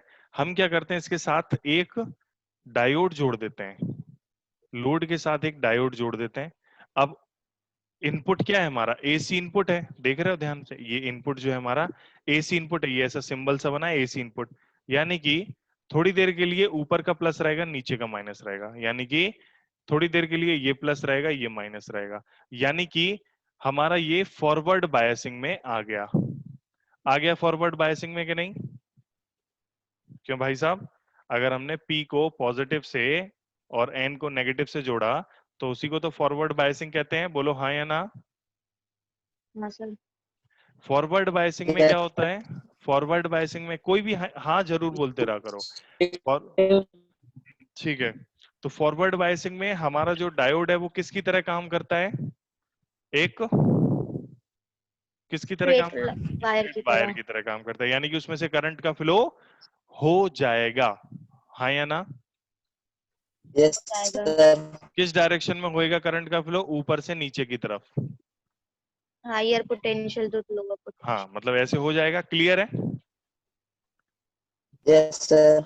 अब क्या होगा, अब आधे चक्कर बाद एसी करंट हमारी की डायरेक्शन बदलेगी, और जहां प्लस था वहां माइनस, जहां माइनस था वहां प्लस, यानी कि इधर माइनस इधर प्लस। अब हमारा ये जो है काय में आ गया, कौन सी बायसिंग हो गई? कौन सी बायसिंग हो गई अभी? बोलियो कौन सी बायसिंग हो गई? रिवर्स बायसिंग हो गई। Reverse reverse reverse reverse biasing में ये काय की तरह काम करता है, काय की तरह काम करता है। तो ये जो डायोड है ये काय की तरह काम करता है, ऑफ स्विच की तरह काम करता है। कैसे काम करता है? Off switch. Off switch. तो ये अपने में से करंट का फ्लो करने देगा? नहीं। No sir. नहीं करने देगा। तो यहां से करंट का फ्लो नहीं होगा, यानी कि करंट नहीं गई। फिर आधे चक्कर बाद फिर से सिचुएशन बदलेगी हमारी, आधे चक्कर बाद फिर सिचुएशन बदलेगी, ये प्लस हो जाएगा, ये माइनस हो जाएगा, ये प्लस हो जाएगा, ये माइनस हो जाएगा, और ये हमारा टोटल फॉरवर्ड बायसिंग हो जाएगा। यानी कि करंट हमारी फिर से फ्लो होगी, लेकिन अभी भी ऊपर से नीचे ही फ्लो हो रही है, यानी कि लोड में करंट ऊपर से नीचे आ रही है, अदरवाइज नहीं आ रही है। Got it? लोड में करंट केवल एक डायरेक्शन में ही आ रही है, अदरवाइज वो नहीं ही आ रही है। सही है? हाँ सर। ठीक है, तो अब इधर देखिएगा ध्यान से, जो हमारा इनपुट सर्किट है वो कभी प्लस में है, कभी माइनस में डायरेक्शन, मतलब कभी ऊपर वाला प्लस, कभी नीचे वाला प्लस, कभी ऊपर वाला प्लस, कभी नीचे वाला प्लस। तो जब हमारा जो करंट है, जो फॉरवर्ड बायसिंग, ये जो है ये फॉरवर्ड बायसिंग कराता है, तो हमारी आउटपुट को करंट मिलती है। लेकिन जब भी ये रिवर्स बायसिंग कराता है, यानी कि रिवर्स बायसिंग, तो हमारे आउटपुट को करंट नहीं मिलती है। फिर ये दोबारा से फॉरवर्ड बायसिंग में जब आता है तो हमारे आउटपुट को फिर से करंट मिलती है। लेकिन जब ये रिवर्स बायस में आता है तो हमारे आउटपुट को करंट नहीं ही मिलती है, यानी कि आउटपुट में करंट आती है तो प्लस में आती है, अदरवाइज नहीं ही आती है। तो इस तरह से हमारा जो करंट है वो रेक्टिफाइड हो गया। इसको कहते हैं हम हाफ वेव रेक्टिफायर, एज आधी वेव गायब हो गई, आधी करंट का लॉस हो गया, that is why it is called half wave rectifier. आ गया समझ में? अर्ध तरंग दिष्टिकारी, बोलो हाँ या ना? बोलो यस हाँ सर। या ना सभी लोग? Yes sir. इधर आते हैं हम, पूर्ण तरंग दिष्टिकारी, फुल वेव रेक्टिफायर। भाई साहब लोग, फुल वेव रेक्टिफायर में क्या होता है, ये हमारे जो लोड रेजिस्टेंस है, अभी हम एक डायोड ना लगा करके हम दो डायोड लगाते हैं, डायोड D1 और डायोड D2, और जो लोड रजिस्टर है वो दोनों ही डायोड से जुड़ा रहता है, और फिर वापस हमारे इस पे मिल जाता है। देखना जरा सिस्टम क्या होता है, थोड़ी देर के लिए इधर प्लस इधर माइनस, यानी कि इधर प्लस इधर माइनस, यानी कि इधर प्लस और इधर माइनस। अब यहां पर इस केस में हमारा जो लोड, जो डायोड D1 है वो कैसा हो गया, फॉरवर्ड बायस, और डायोड D2 है वो कैसा हो गया, रिवर्स बायस। बोलो सही कह रहा हूं कि गलत कह रहा हूं? बताओ समझ में आ रहा है कि नहीं आ रहा है? यानी कि इसमें जो लोड में जो करंट फ्लो करेगी वो करंट फ्लो करेगी इस डायरेक्शन में। क्लियर है? आगे समझ में? राइट से लेफ्ट की डायरेक्शन में करंट फ्लो करेगी। जल्दी बोलो, आया समझ में? हाँ या ना? सर यहाँ पे तो 0 हो जाएगा ना करंट। किस में 0? D2, डायोड D2 में रिवर्स से करंट नहीं जाएगी। मतलब डायोड D2 में से करंट नहीं जाएगी, यहाँ करंट नहीं जाएगी, लेकिन यहाँ से तो करंट जाएगी ना। हाँ यहाँ से। यहाँ से तो जाएगी, यानी कि लोड में राइट से लेफ्ट में तो करंट आएगी ना। हाँ हम्म तो लोड में हमारे लेफ्ट से राइट में D2 रिवर्स बायस हो गया ना, मानने की कोई बात ही नहीं है। D2 हमारा काय से जुड़ा है? नेगेटिव से जुड़ा है। पॉजिटिव D2 का P टाइप सेमीकंडक्टर जो है D2 में से, जो P टाइप है वो काय से जुड़ा है? नेगेटिव से। और N टाइप है वो काय से जुड़ा है? पॉजिटिव से। तो उल्टा हो गया ना, रिवर्स बायसिंग हो गई ना। माना मैंने कुछ नहीं है, हो गया है यहाँ पर। तो हाँ D2 रिवर्स बायस हो गया और D1 फॉरवर्ड बायस हो गया। अंशुमन समझा क्या? बोलो। अब यस सर। अब फिर से इसे पूरा मिटाओ। ये आधे चक्कर का हो गया, पूरा मिटाते हैं। अगले आधे चक्कर की व्यवस्था करते हैं। अगले आधे चक्कर में क्या होगा? ये वाला माइनस हो जाएगा, ये प्लस, यानी कि ये माइनस ये प्लस, यानी कि ये माइनस ये प्लस। अब ये माइनस ये प्लस हो गया, तो हमारा ये जो D1 है ये कैसे बायसिंग हो गई इसकी? रिवर्स। रिवर्स बायसिंग हो गई। कैसी बायसिंग हो गई इसकी? रिवर्स। रिवर्स बायसिंग हो गई। क्यों हो गई रिवर्स बायसिंग इसकी? क्यों हो गई इसकी रिवर्स बायसिंग बच्चा लोग? जल्दी बताएं, रिवर्स बायसिंग क्यों हो गई? क्योंकि इसमें P टाइप जो है सेमीकंडक्टर नेगेटिव से जुड़ा है और नेगेटिव से जुड़ी है। हाँ। अब आ जाते हैं हम D2 वाले पर, ध्यान से देखो। D2 वाला कैसी बायसिंग कर लेगा? फॉरवर्ड। फॉरवर्ड बायसिंग, यानी कि अब ये करंट फ्लो कराएगा, यानी कि करंट अभी इधर से इधर जाएगी, इधर से इधर जाएगी, और उसमें नहीं जाएगी, इसमें करंट होगी नहीं, यानी कि वो करंट इधर से चली जाएगी वापस। इस प्रकार से हमारे जो सिस्टम में है, लोड में करंट किधर से किधर आ रही है? राइट से लेफ्ट आ रही है। और पिछले बार में केस में किधर से किधर आ रही थी? उसमें भी राइट से लेफ्ट में ही करंट आ रही थी। यानी कि लोड को जब भी करंट मिल रही है वो राइट से लेफ्ट, यानी कि एक ही डायरेक्शन में मिल रही है। या तो D1 दे देता है, कभी कभी D2 दे देता है, लेकिन मिलती उसे एक ही डायरेक्शन है, राइट से लेफ्ट में। लोड पे करंट एक ही डायरेक्शन में आ गई, और लोड पे जब करंट हमारी एक ही डायरेक्शन में आ गई तो एक ही डायरेक्शन की करंट को हम डायरेक्ट करंट कहते हैं। आया समझ में? एक ही डायरेक्शन की करंट को हम लोग डायरेक्ट करंट कहते हैं। क्लियर है? आ गया समझ में सभी को? Yes sir. पक्की बात? यहां पर देखें जरा, जब हमारे पास ये फॉरवर्ड बायसिंग में था, कौन? D1। यहां पर D1 फॉरवर्ड बायस, मतलब जब ये करंट हमारी प्लस में थी तो D1 फॉरवर्ड बायस था, और D1 की वजह से करंट आ रही थी, लेकिन आ रही थी लोड पे करंट राइट से लेफ्ट ही।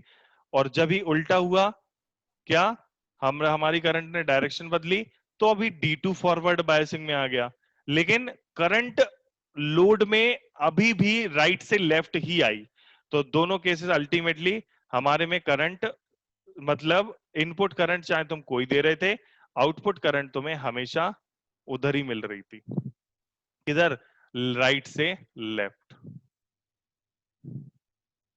ये क्लियर है भाई साहब? कोई समस्या है तो पूछ लो। एक बार diode D1 forward, D2 reverse, फिर D2 फॉरवर्ड, D1 रिवर्स, फिर D1 forward, D2 reverse, D2 forward, D1 reverse, and so on, कहानी चलती रहती है। देख लो भाई साहब लोग। अब इसमें जो न्यूमेरिकल आते हैं वो बताते हैं हम, कि इसमें न्यूमेरिकल अगर आते हैं तो हमारा फॉर्मूला किस हिसाब का आता है, हमें पूछा क्या जाता है। ठीक है ना? तो RMS, हाँ बोलो। मतलब इसमें अगर हमसे कोई क्वेश्चन पूछे जाएंगे तो वो क्या क्वेश्चन पूछे जाएंगे? बेसिक तो थ्योरी हो गई, थ्योरी से अगर आएंगे तो आएंगे, नहीं तो नहीं आएंगे। हमारे पास जो क्वेश्चन अब हमें पूछे जाएंगे वो क्या पूछे जाएंगे, उन पे थोड़ी सी चर्चा करते हैं। तो सबसे पहले, average output in one cycle, एक साइकिल में हमारे कितना आउटपुट आता है। जैसे कि अगर हम बात करें, हमारे पास जो मैक्सिमम करंट, हम पहले हाफ वेव के लिए देख लेते हैं सारी चीजें, फिर फुल वेव के लिए देखेंगे। यहाँ पर जो मैक्सिमम वोल्टेज या मैक्सिमम जो करंट है हमारी, वो है वी नॉट अथवा आई नॉट। मैक्सिमम वोल्टेज या मैक्सिमम करंट जो है वो वी नॉट या आई नॉट है। तो सबसे पहले यहाँ पर जो कुछ चीजें हैं हम लिख लेते हैं।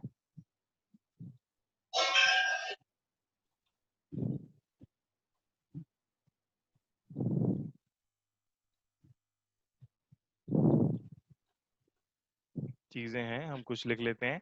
सबसे पहले हम क्या लिखेंगे, average output in one cycle.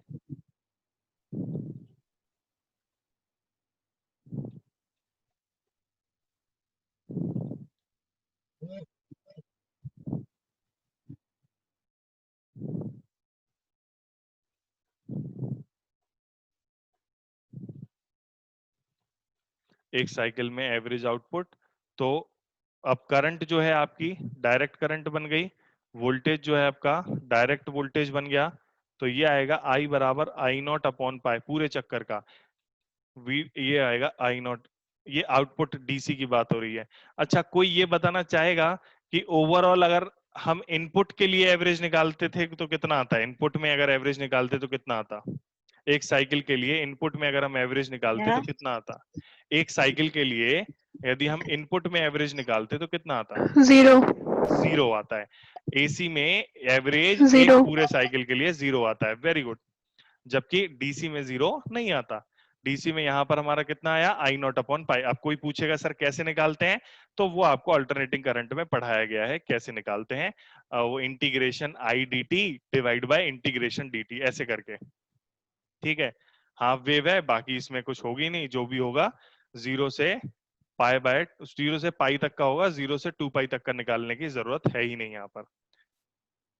तो सबसे पहले हमने एवरेज इनपुट लगा दिया, ठीक है, और ये एवरेज आउटपुट है, सॉरी। और इसका अगर हम आरएमएस वैल्यू निकालते हैं तो आरएमएस वैल्यू कितना आ जाएगा हमारा? आरएमएस वैल्यू ये भी एकदम स्टीडी स्टेट करंट नहीं है। स्टीडी स्टेट में और इसमें अंतर होता है, पता है ना? क्यों भैया? स्टीडी स्टेट में और ये वाली जो करंट है इनमें अंतर है। ये स्टीडी स्टेट करंट की गिनती में नहीं आ सकती।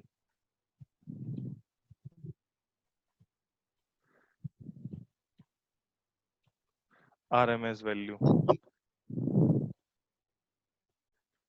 आई R M S I naught upon 2 और V R M S V naught upon 2।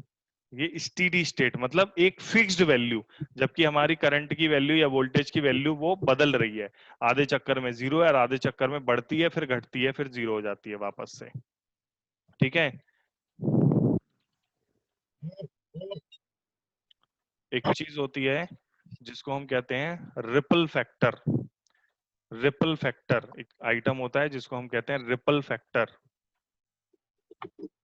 ये रेशियो होता है हमारा एसी और डीसी का, भी बताते हैं रिपल फैक्टर। ये वो चीजें हैं, फॉर्मूले जो तुमको याद करने हैं। इनका कोई डेरिवेशन करने की जरूरत नहीं है, बस याद करो, आगे बढ़ो।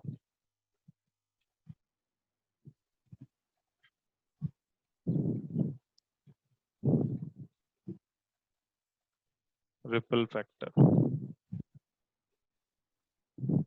रिपल फैक्टर जो होता है हमारा क्या, ratio of effective alternating component to the direct component.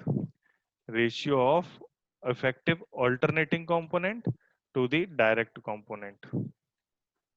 Alternating component का डायरेक्ट कंपोनेंट के साथ निकालते हैं अपन। Ratio of effective alternate component of the output voltage और current to the DC component is known as ripple factor.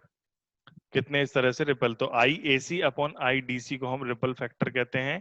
Small R is equals to A C component और DC जो हमारा आउटपुट आ रहा है उसका जो रेशियो आता है एसी और डीसी का रेशियो आता है हमारा, उसको हम कहते हैं।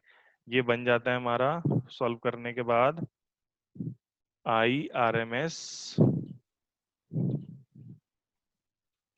अपॉन, ये तो मैं लिख ले रहा हूं लेकिन आपको तो याद करना है, -1। ये वैल्यू याद करनी है 1.21। ये फिक्स्ड वैल्यू आती है। IRMS भी अभी हमने देख लिया और IDC भी अभी हमने देख लिया। ये फिक्स्ड वैल्यू होती है हमारी। AC का DC के साथ रेशियो स्क्वायर -1 की पावर 1/2, ये अंडर रूट के अंदर आएगा 1/2, ये 1.21 आता है हमारा। इसको कहते हैं अपन रिपल फैक्टर। रिपल फैक्टर के बाद हम लोग अगर ये से निकालते हैं peak inverse voltage the maximum reverse bias that can be applied before commenting, ये ठीक है। एफिशिएंसी की और बात करते हैं। एफिशिएंसी तो सभी को पता ही होगी, एफिशिएंसी क्या होती है। सबसे बेसिक जो एफिशिएंसी की डेफिनेशन है वही यहाँ पर अप्लाई होती है। क्या होती है एफिशिएंसी की definition? I mean upon IRMS। Efficiency मतलब एफिशिएंसी नहीं यार,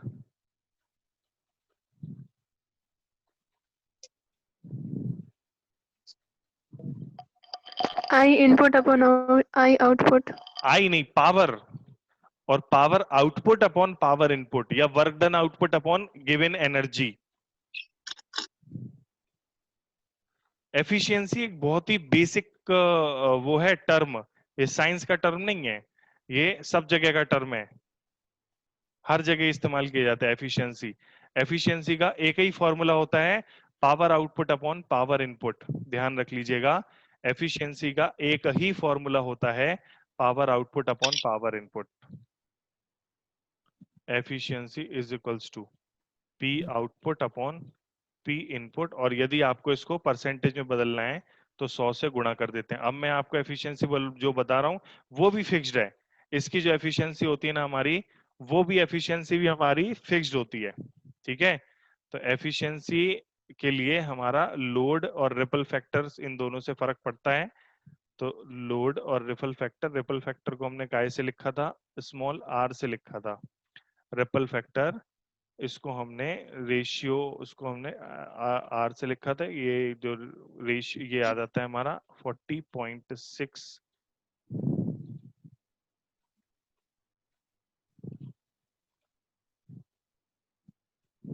डिवाइड बाय 1 प्लस RF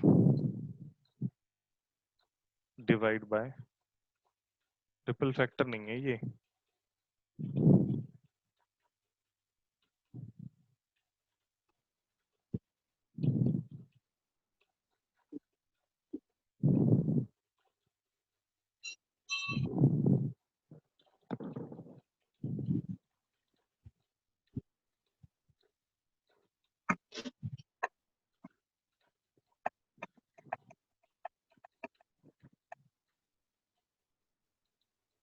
इसकी जो हमें लिख लेते हैं 40.6 को, काम करते हैं इस एफिशिएंसी का सीधा फॉर्मूला लिख लेते हैं।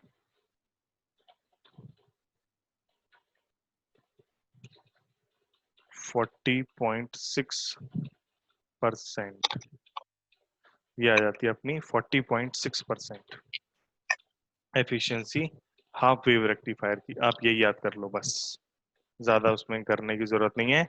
तो ये हमने कुछ इसके लिए कुछ चीजें लिख ली हैं, यही सारी की सारी चीजें हमें इसके लिए भी लिखनी है। इनके लिए वैल्यूज थोड़ी सी अलग होती हैं, ये एक आध दो फॉर्मूले लिख के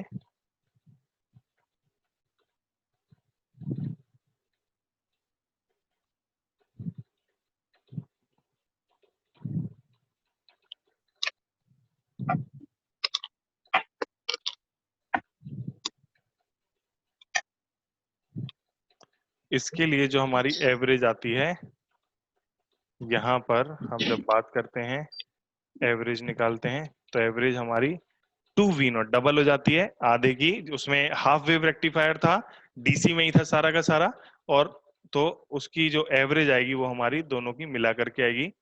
एक मिनट, 2V0 जो एवरेज हो जाती है हमारी, उसमें आधे में खाली था, तो एवरेज हमारी यहाँ पर डबल हो जाएगी।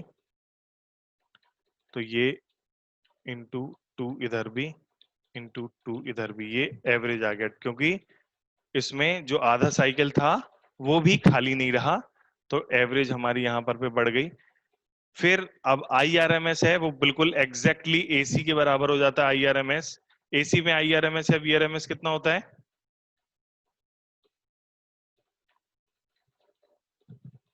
√2 ना।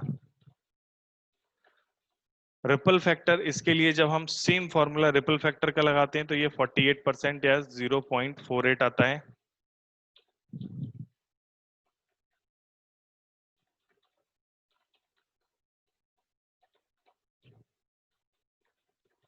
और एफिशिएंसी इसकी इससे डबल आती है। जो एफिशिएंसी आती है हमारी 81.2। बिल्कुल सही %। ये कुछ चीजें हैं जो आपको याद करनी है इसमें। और बस हमारा full wave rectifier, half wave rectifier हो गया। ब्रिज रेक्टिफायर भी सर हमारे में, हाँ बेटा। रिपल फैक्टर समझ नहीं आया। रिपल फैक्टर हमारा रेशियो होता है इफेक्टिव ऑल्टरनेटिंग कंपोनेंट का आउटपुट वोल्टेज और करंट टू डीसी का। इफेक्टिव ऑल्टरनेटिंग कंपोनेंट इसमें देख रहे हो, अगर आप ध्यान से देखो, ये हमारी प्योर डीसी नहीं है। चाहे हम दोनों में किसी को भी देख लो, जो आउटपुट वाले सिग्नल की बात हो रही है, किसी भी आउटपुट को देख लो, दोनों ही हमारी प्योर डीसी नहीं है। प्योर डीसी का मतलब है steady state current. Steady state का मतलब है जिसकी वैल्यू कम ही नहीं होगी, मतलब ना बढ़ेगी ना कम होगी। समझ में आ रहा है स्टेडी स्टेट करंट क्या होती है? प्योर हाँ डीसी नहीं है। तो उसका कंपोनेंट क्या होगा, मतलब ये जो हमने एवरेज आउटपुट निकाला है, ये एवरेज जो हमने निकाला है ना, ये इसका एक कांस्टेंट यूनिफॉर्म मान लिया। तो इसके एसी कंपोनेंट का डीसी कंपोनेंट के साथ रेशियो निकालते हैं, मतलब इसमें कितना एसी कंपोनेंट अभी बचा है का डीसी कंपोनेंट के साथ रेशियो निकालते हैं। उसको हम लोग कहते हैं अपना ये रिपल फैक्टर। एसी कंपोनेंट का डीसी कंपोनेंट के साथ हम रेशियो निकालते हैं, उसको हम लोग कहते हैं रिपल फैक्टर। ठीक है? एसी का ठीक है सर। डीसी के साथ रेशियो निकालते हैं, उसको हम लोग रिपल फैक्टर कहते हैं। एसी कंपोनेंट का डीसी, जो हमारी रिजल्टेंट वैल्यू आती है, उसमें रेशियो निकालते हैं एसी कंपोनेंट का डीसी कंपोनेंट के साथ। अब आ जाते हैं हम ट्रांजिस्टर पे। ये हमारा आखिरी इसका पार्ट है, ट्रांजिस्टर। ऑल्दो बोर्ड में इस साल ट्रांजिस्टर नहीं है, पर हो सकता हमारे नीट में ट्रांजिस्टर आ जाए। हम एक काम करते हैं, जरा एक रुकते हैं थोड़ा सा। तो हमारे जो ट्रांजिस्टर्स हैं, वो ट्रांजिस्टर इलेक्ट्रॉनिक के बहुत ज्यादा इंपॉर्टेंट पार्ट हैं। डायोड तो चलो हो सकता हमारे उतने ज्यादा यूज में नहीं आते, लेकिन ट्रांजिस्टर वो चीजें हैं जो हम करंट में यूज में करते हैं, यूज में लेते हैं। आज हमारे फोन में लाखों करोड़ों एक ट्रांजिस्टर लगे होते हैं, इतनी छोटी सी स्क्रीन में भी। टेलीविजन स्क्रीन में कितने सारे ट्रांजिस्टर होते हैं। तो ट्रांजिस्टर का हम आज भी उपयोग करते हैं। तो ट्रांजिस्टर ऐसी चीज है जो अभी हमारे सामने है। हाँ, पर ट्रांजिस्टर के वो टाइप एग्जैक्टली नहीं है जो हम यहाँ पे पढ़ेंगे, वो हम यूज करते हैं या वैसे, लेकिन हम फिर भी ट्रांजिस्टर को यूज करते हैं। तो ट्रांजिस्टर जो इसका फंडामेंटल ट्रांसफर इसका फंडामेंटल यूज है। दो इलेक्ट्रॉनिक डिवाइस है, इसका फंडामेंटल जो काम है वो है ट्रांसफर करना, ट्रांसफर ऑफ रजिस्टर। इसीलिए इसको हम कहते हैं transistor, transfer of register. Transistor को किसी हीट या हीटिंग फिलामेंट या ऐसे की जरूरत नहीं पड़ती और रेजिस्टेंस चेंज हो जाता है। ट्रांजिस्टर को हम जंक्शन ही बीपीजेटी कहते हैं। बीपीजेटी मतलब बायपोलर जंक्शन ट्रांजिस्टर। वो क्यों? क्योंकि दो तरह के पोल्स इसमें होते हैं। दो तरह के पोल से मतलब है पीएन के दो लेयर दो दो पेयर बनते हैं, यानी कि टोटल 3 ट्रांजिस्टर होते हैं हमारे पास। मतलब 3 वो होते हैं सेमीकंडक्टर, और उससे मिलकर के बनते हैं हमारे। तो हमारे पास दो तरह के ट्रांजिस्टर होते हैं। ट्रांजिस्टर में बेसिकली होता क्या है, 3 मेन रीजन होते हैं ट्रांजिस्टर में। ट्रांजिस्टर का सबसे पहले तो बेसिक काम है जिससे transfer of register without any heating. This device is used to transfer the resistor without any use of heating.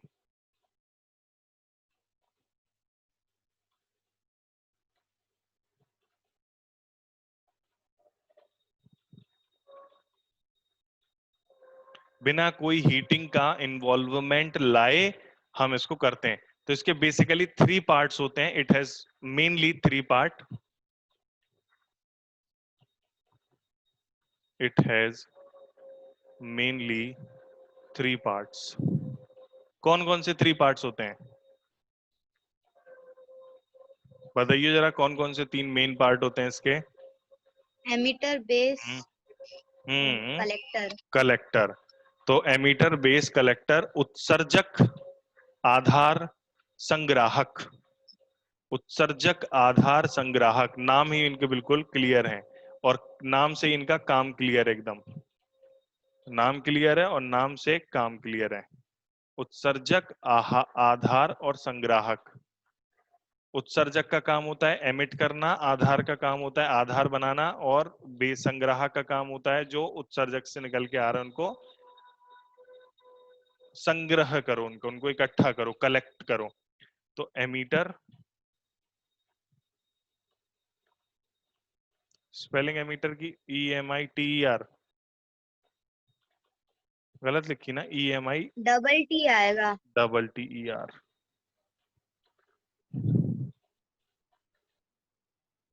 Ammeter, base, collector, emitter, base और कलेक्टर। एमीटर क्या होता है? मेजॉरिटी चार्ज कैरियर्स इसमें प्रोवाइड कराए जाते हैं, ये सबसे ज्यादा डोप होता है, ठीक है। It provides majority charge carriers जो कि करंट का फ्लो के लिए रिस्पॉन्सिबल होते हैं और हैविली डोप्ड रहता है। ये रिस्पॉन्सिबल है, इसी से एमिट करना है, तो ये हैविली डोप रहता है, ध्यान रखिएगा। ये जो रहता है हमारा हैविली डोप रहता है।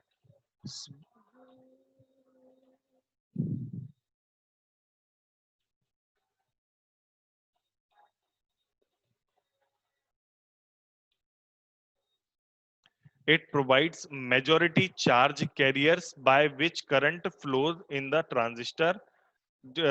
Current flows in the transistor. Therefore, the emitter semiconductor is heavily dope. तीन तरह के सेमीकंडक्टर इस्तेमाल किए जाते हैं, एक का नाम होता है एमीटर, एक का नाम होता है बेस, एक का नाम होता है कलेक्टर, उत्सर्जक आधार संग्राहक।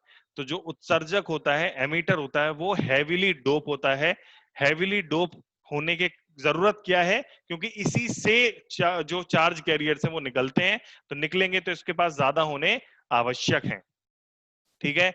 दूसरा होता है बेस, ये बेस रीजन बीच में होता है और पतला होता है और लाइटली डोप्ड होता है। इसका काम क्या होता है? वो काम पता चलेगा तो पता चलेगा, मतलब इसको वैसे नहीं समझते हैं हम। ये लाइटली डोप्ड होता है। The based region is lightly doped और थिन, ये पतला होता है और लाइटली डोप्ड रहता है।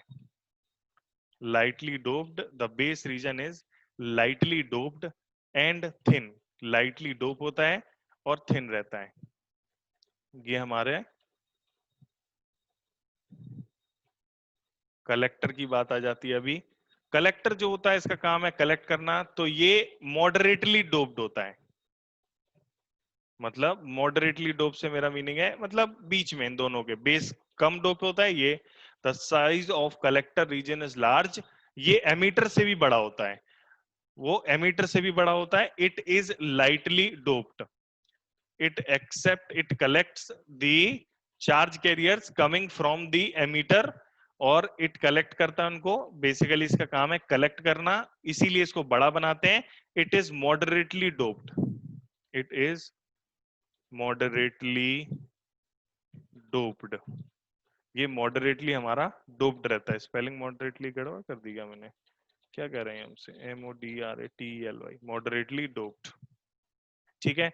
The size of collector region is larger than the two other regions, ये मॉडरेटली डोप होता है। अब इसके बाद आते हैं कि हमारे जंक्शन ट्रांजिस्टर को जंक्शन ट्रांजिस्टर या ट्रांजिस्टर कहते हैं। ये जंक्शन ट्रांजिस्टर या bipolar junction transistor, BPJET, BPJT, bipolar junction transistor. आगे जब अगर किसी को इंजीनियरिंग करनी होगी तो उसको कई कई तरह के ट्रांजिस्टर और देखने को और सीखने को मिलेंगे जो इलेक्ट्रॉनिक्स पढ़ेगा। मैंने मैकेनिकल पढ़ी है, मैंने इलेक्ट्रॉनिक्स नहीं पढ़ी, तो मेरे को इनको पढ़ने का सौभाग्य प्राप्त नहीं हुआ। जितना क्लास 12th में है उतना ही मैंने जाना है, थोड़ा बहुत और जाना है, ज्यादा नहीं। तो जंक्शन ट्रांजिस्टर हमारे दो प्रकार के होते हैं, एक होता है NPN ट्रांजिस्टर, एक होता है PNP transistor. Junction transistor are of two types.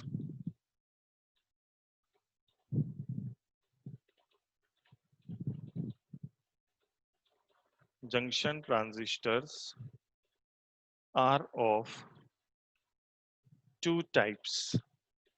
Junction transistor बच्चा पार्टी दो प्रकार के होते हैं, क्यों? एक होता है हमारा PNP ट्रांजिस्टर, एक होता है NPN ट्रांजिस्टर। PNP ट्रांजिस्टर और एक होता है NPN।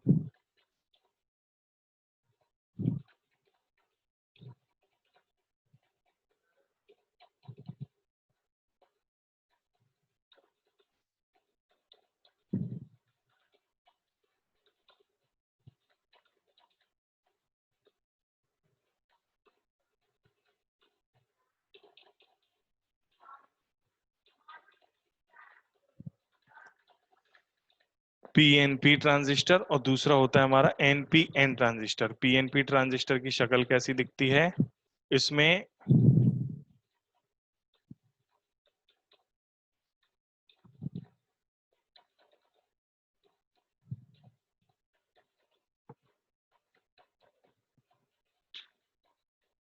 ओहो, क्या हो गया? क्यों नहीं आ रहा है?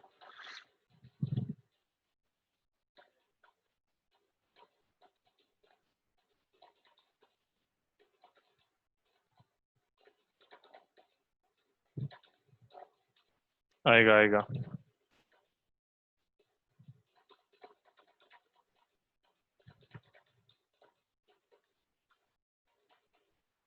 ओके, जब दूसरा करते हैं,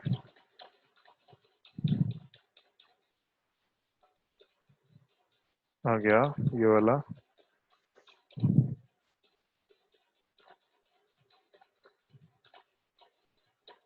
ये सिंबल होता है जो बाजू में बना हुआ है। अभी सिंबल को भी अपन एक्सप्लेन करते हैं। इस तरह से हमारा पीएनपी ट्रांजिस्टर होता है। पी टाइप और पी टाइप के बीच में एन टाइप घुसा दिया जाता है, सैंडविच कर दिया जाता है। इसको पीएनपी ट्रांजिस्टर कहते हैं। और इसका जस्ट अपोजिट, मतलब दो एन के बीच में एक पी को घुसा दिया जाता है, तो इसको हम एनपीएन ट्रांजिस्टर कहते हैं।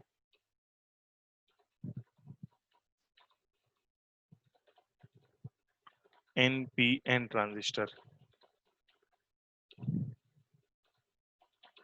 एनपीएन ट्रांजिस्टर, पीएनपी ट्रांजिस्टर और एनपीएन ट्रांजिस्टर।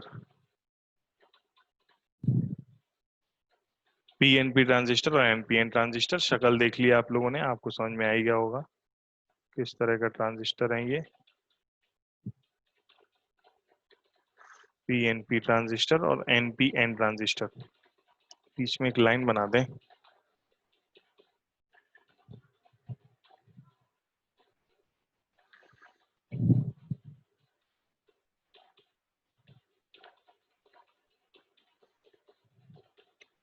इसको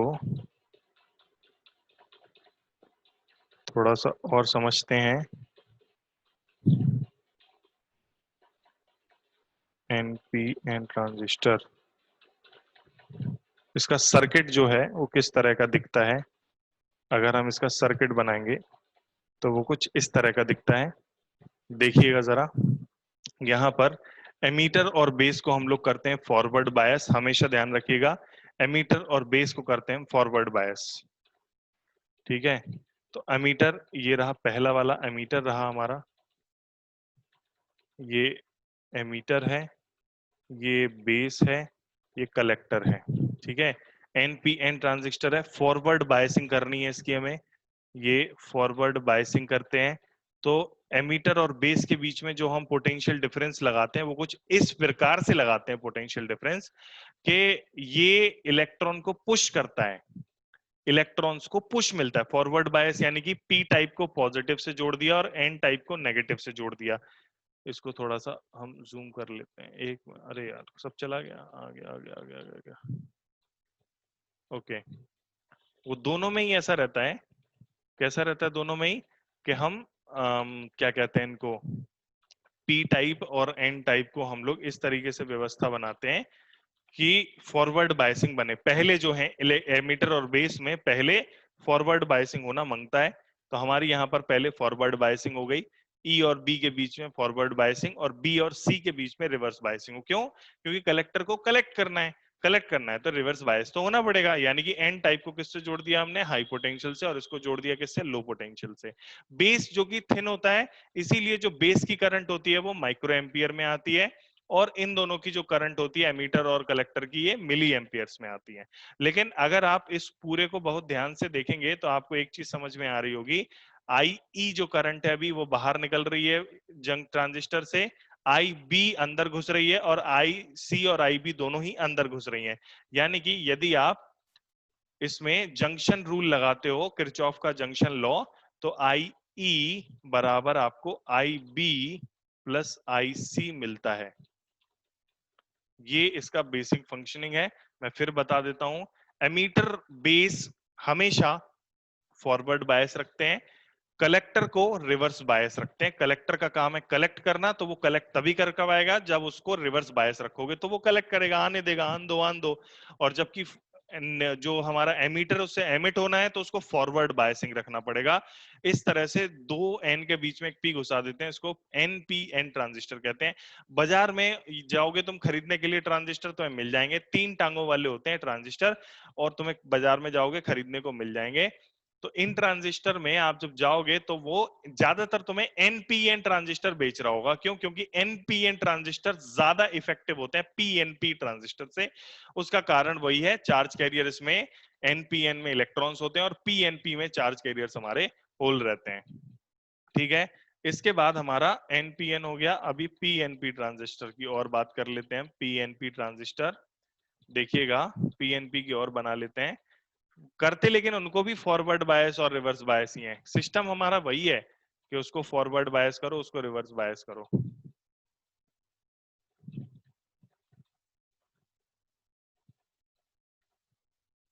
एक मिनट देखते हैं हो रहा है कि नहीं। चित्र आना चाहिए यार, ये पेज भर गया हमारा, इसलिए नहीं हो रहा।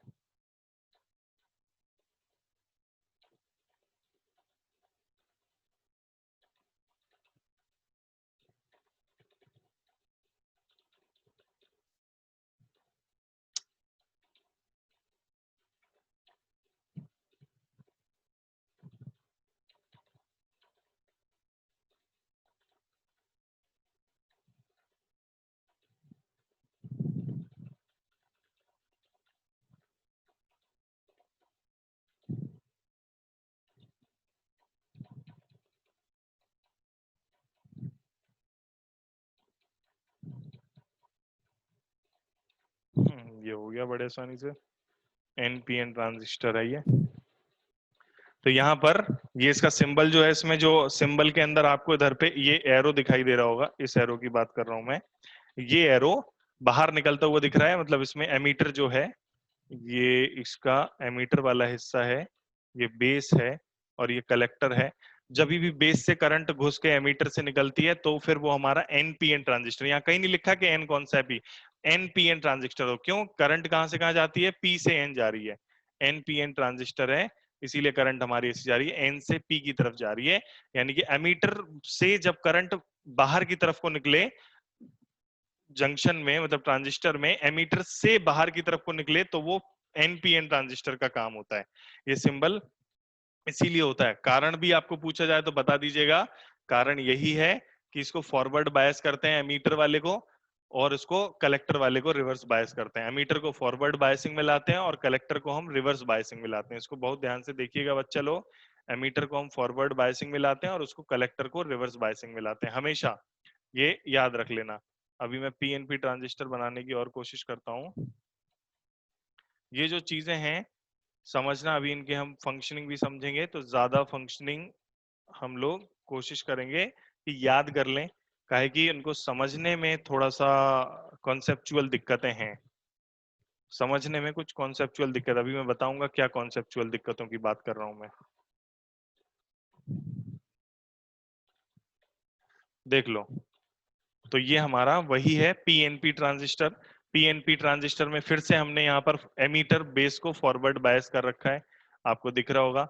ये एमीटर है, ये बेस है, ये कलेक्टर है। इसमें पी टाइप एमीटर है तो इसको पॉजिटिव हाई पोटेंशियल से जोड़ रखा है, और बेस को नेगेटिव से लो पोटेंशियल से जोड़ रखा है। फिर इसको रिवर्स बायस करना है तो पी टाइप को अभी हमने लो से जोड़ दिया और इसको हाई से जोड़ दिया। मतलब आपकी जो ये अमीटर बेस जंक्शन है, अमीटर और बेस उत्सर्जक आधार संधि आपकी फॉरवर्ड बायस होती है, अग्र बायसित होती है। और वो कलेक्टर वाली जो होती है वो पश्च बायसित होती है, बैकवर्ड बायस, रिवर्स बायस होती है। कलेक्टर रिवर्स बायस है। क्यों होती है उसके कारण भी बताए मैंने। उसका काम है वापस भेजना, मतलब जो आ रही है करंट ना, उसको जो चार्ज कैरियर एमीटर से निकल के आ रहा है उनको कलेक्ट करना, और एमीटर से निकलना है। सीधा एकदम सिंपल कॉन्सेप्ट है।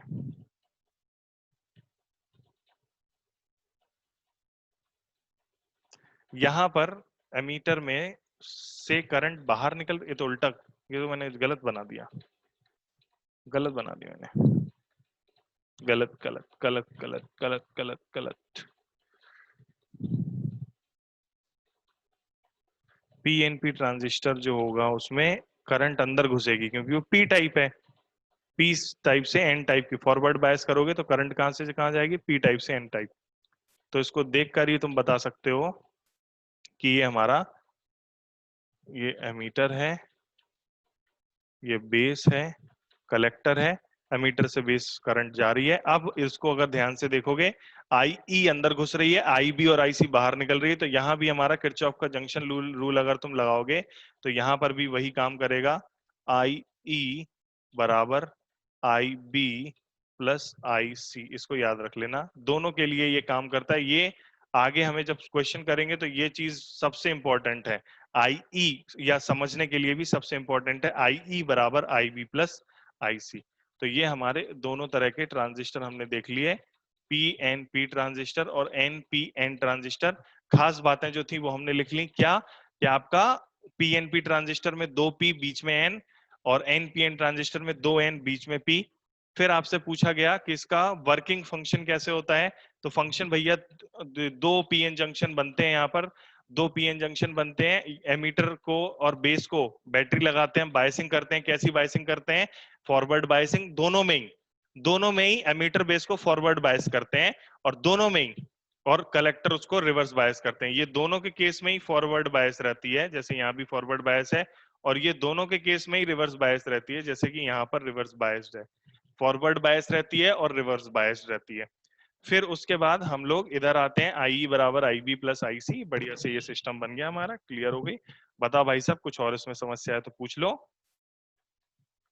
किसी को कुछ समस्या दिख रही है तो पूछ ले, एनीवन? क्योंकि अभी बस हम इसको यहीं पर छोड़ते हैं, कल हम इनका बाकी वर्किंग जो है, और कल हम इनके जो यूज केस सिनारियो हैं वो हम पढ़ेंगे, किस तरीके से एक्चुअल में काम करता है, अंदर होता क्या है, वो अब हम कल पढ़ेंगे। फिर उसके बाद हम ट्रांजिस्टर के कॉन्फ़िगरेशन लिखेंगे। कॉमन बेस ट्रांजिस्टर होते हैं और कॉमन एमीटर ट्रांजिस्टर होते हैं, जो जैसे अभी दोनों हमने बनाए वो कॉमन बेस बनाए, जिसमें बेस को हमने एमीटर से भी जोड़ा और कलेक्टर से भी जोड़ा। जो कल हम लोग पढ़ेंगे कॉमन एमीटर, जो कि ज्यादा कॉमन है, मतलब ज्यादा यूज होता है कॉमन एमीटर, उसमें एमीटर को बेस से भी जोड़ते हैं और एमीटर को कलेक्टर से भी जोड़ते हैं, कॉमन एमीटर ट्रांजिस्टर। फिर हम दोनों के ही कैरेक्टरिस्टिक पढ़ेंगे, इनपुट कैरेक्टरिस्टिक और आउटपुट कैरेक्टरिस्टिक, मतलब वीआई कैरेक्टरिस्टिक, पोटेंशियल और करंट के ग्राफ बना करके देखेंगे, इनपुट और आउटपुट कैरेक्टरिस्टिक। अगर आपने वही सब पढ़ लिए, बाकी आपको सब समझ में आ जाएगा।